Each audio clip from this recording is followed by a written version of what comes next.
l'homme à qui a livré une femme.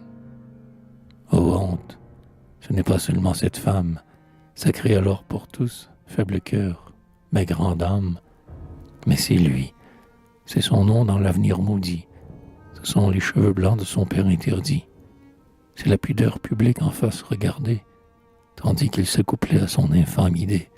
C'est l'honneur, c'est la foi, la pitié, le serment. Voilà ce que ce juif a vendu lâchement.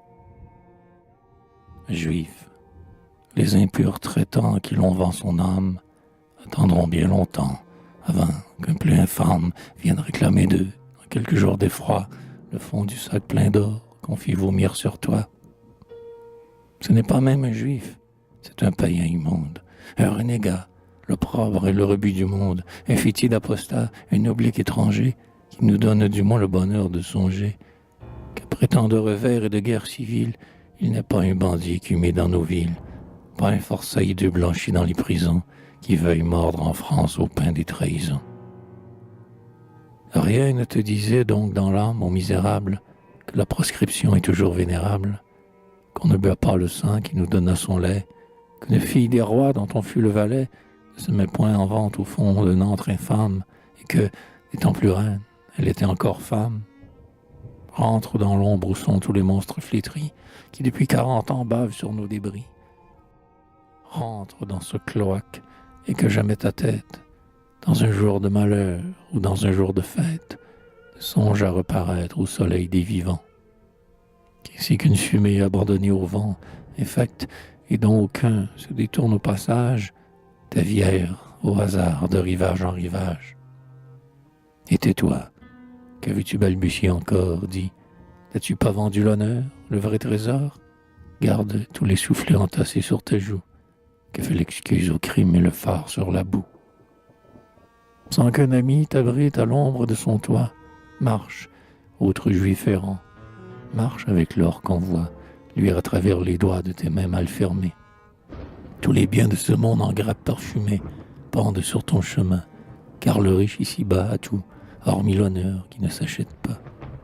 Hâte-toi de jouir, maudit, et sans relâche, marche, et quand te voyant on dise, c'est ce lâche, marche, et que le remords soit ton seul compagnon, marche, sans rien pouvoir arracher de ton nom.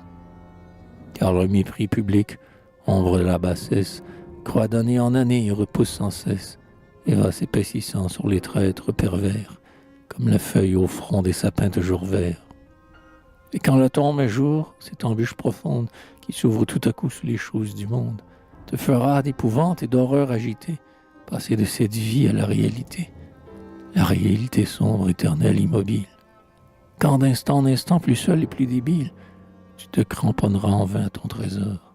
Quand la mort, t'accostant couché sur des tas d'or, videra brusquement ta main crispée et pleine, comme une main d'enfant qu'un homme ouvre sans peine.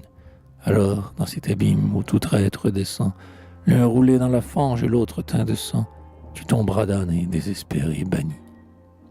Afin que ton forfait ne soit pas impuni, et que ton âme, errante au milieu de ces âmes, y soit la plus abjecte entre les plus infâmes.